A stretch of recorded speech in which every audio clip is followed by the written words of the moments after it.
Salam sejahtera, terima kasih karena bersama dengan saya di Nazlin Unity Channel. Selamat bersahur kepada rakan-rakan yang beragama Islam di seluruh Malaysia. Pada awal subuh pagi ini, kita digemparkan dengan berita mengejutkan untuk Najib Razak. Walaupun Najib sekarang berada di penjara Kajang menjalani hukuman penjara yang telah didiskaunkan sebanyak 50% daripada hukuman 12 tahun penjara kepada 6 tahun dan denda daripada 210 juta kepada 50 juta. Namun demikian, belum sampai pun beberapa bulan, Najib tersenyum gembira. Keluarga Najib tersenyum gembira kerana dapat diskaun Isyan, hasil daripada Isyan belas kasihan ke bawah Duli Yang Maha Mulia di-Pertuan Agong terhadap pengampunan beliau. Kali ini Najib pula mula resah, mula sedih dan mungkin terpaksa untuk menarik balik rasa gembira itu atau mula mempertimbangkan semula. Adakah beliau akan kekal 12 tahun di penjara dan terpaksa membayar 210 juta itu. Ini kerana Majlis Peguam Negara Malaysia telah pun bakal mencabar pengampunan Najib. Saudara, yang mencabar ini bukan orang biasa. Kalau kita orang-orang biasa yang mencabar pengampunan Najib, mungkin itu bolehlah dikata hanya berkokok yang tak ada guna. Mungkin hanya boleh dikata membuang masa, perbuatan yang sia-sia seperti menjaring air. Tetapi apabila satu badan yang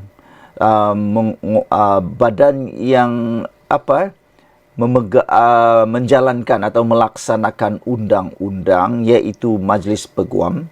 Mereka ini ialah pengamal undang-undang yang tahu undang-undang, tahu selok-belok undang-undang. Pastilah ianya bukan seperti menjaring air, dan wajarlah Najib mula menjadi resah dan silap-silap hari bulan tak dapat tidur lena lagi dan tak lagi boleh tersenyum.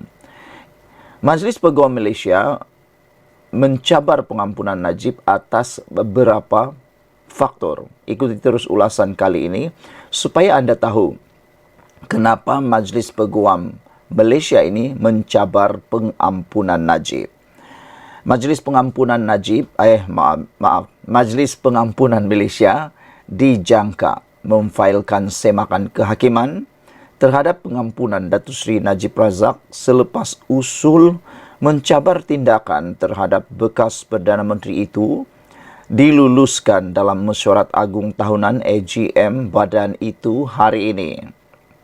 Usul mencabar kesahihan pengampunan Najib itu menerima sokongan 238 ahli dengan hanya seorang ahli yang menentang cadangan terbabit.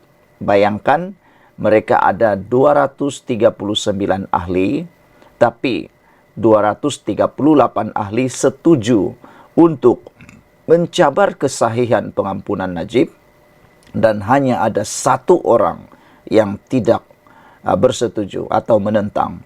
Siapa agak-agaknya? Pasti anda sudah tahu. Anda sudah tahu siapa orang yang menentang cadangan tersebut. Nanti kita tengok siapa. Presiden Majlis Peguam yang baru dilantik pada AGM hari ini, Ezri Abdul Wahab, berkata, semakan pengampunan itu akan dilaksanakan dalam tempoh 2 minggu lagi.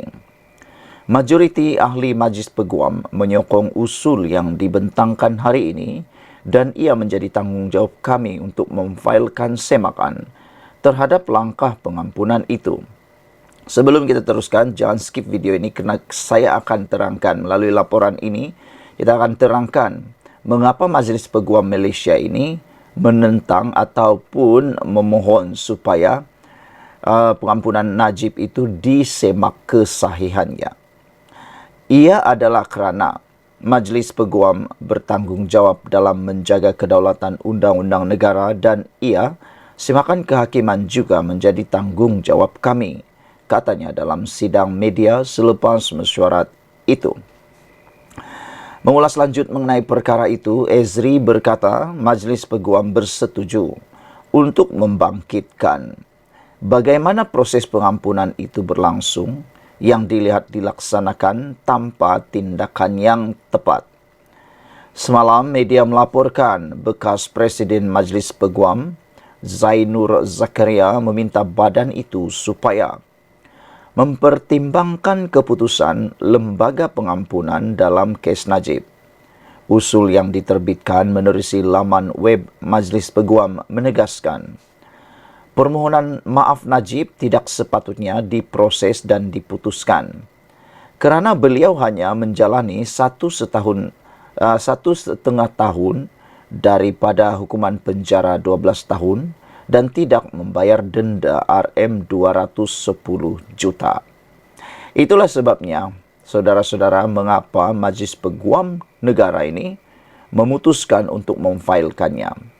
Kerana pertama, kata mereka, permohonan maaf Najib tidak sepatutnya diproses dan diputuskan kerana pertama, Najib baru hanya menjalani 1,5 tahun daripada hukuman penjara 12 tahunnya kerana secara konvensinya, kebiasaannya, satu-satu permohonan pengampunan itu hanya biasanya secara konvensi akan diproses selepas 2/3 daripada jumlah hukuman telah pun dijalani. Yang kedua, menurut Majlis Peguam Malaysia, mereka juga mahu menegaskan Najib belum membayar denda 210 juta. Kemungkinan di situlah sebabnya Najib sepatutnya permohonan pengampunan dan maaf Najib itu tidak sepatutnya diproses dan diputuskan kerana Najib belum membayar denda 210 juta itu. Selanjutnya, saudara, ia juga menyatakan bahawa Majlis Peguam menganggap lembaga pengampunan bertindak ultra-virus atau melebihi artikel 42 Perlembagaan Persekutuan apabila memutuskan untuk mengurangkan tempoh penjara Najib separuh dan mengurangkan denda kepada RM50 juta.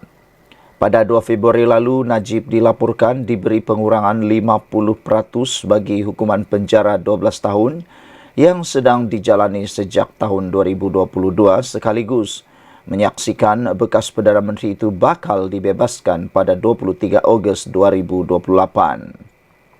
Selain pembebasan awal, urus setia Lembaga Pengampunan Wilayah-Wilayah Persekutuan Kuala Lumpur, Labuan dan Putrajaya, bahagian hal ehwal Undang-Undang Jabatan Perdana Menteri, turut mengumumkan denda perlu dibayar oleh Najib dikurangkan daripada 210 juta kepada 50 juta ringgit. Pada 28 Julai 2020, Hakim Mahkamah Tinggi ketika itu, Datuk Muhammad Nazlan Muhammad Ghazlai, mendapati Najib bersalah atas 7 pertuduhan pecah amanah, menyalahgunakan kedudukan dan pengubahan wang haram dana 42 juta ringgit milik SRC Internasional Sdn Bhd. Sehubungan itu, Muhammad Nazlan menjatuhkan hukuman penjara 12 tahun serta denda 210 juta ke atas Najib dan keputusan berkenan dikekalkan Mahkamah Rayuan pada 8 Disember 2021 serta panel 5 Hakim Mahkamah Persekutuan yang dipengerusikan Ketua Hakim Negara Tun Tengku Maimun Tuan Mat pada 23 Ogos 2022. Sementara pada AGM hari ini juga 8 lagi usul turut dibentangkan iaitu skim pembangunan profesional Majlis Peguam sebagai badan kawal selia berkaitan pengubahan wang haram, pindaan berkaitan peraturan perjalanan AGM Majlis Peguam, had usia persaraan wajib hakim, pindaan undang-undang kewarganegaraan oleh kerajaan, undang-undang Draconian Law dan pembaharuan sistem keadilan negara, boikot Akta Kesalahan Keselamatan Langkah-Langkah Khas 2012 SOSMA dan pemberian bantuan menghadiri AGM EGM. Dalam AGM itu, Ezri dan B. Anan Raj masing-masing dipilih sebagai Presiden dan Timbalan Presiden untuk menerajui kepimpinan baharu Majlis Peguam. Ezri sebelum ini adalah naib Presiden badan itu, manakala Anan Raj pula adalah setiausaha Majlis Peguam. Jabatan Setiausaha dan Bendahari baharu masing-masing disandang Mursyida Mustafa dan Jaya Balan. Sekian dulu untuk kali ini. Jangan lupa tinggalkan komen Anda, tekan butang subscribe. Kita jumpa lagi. Bye-bye.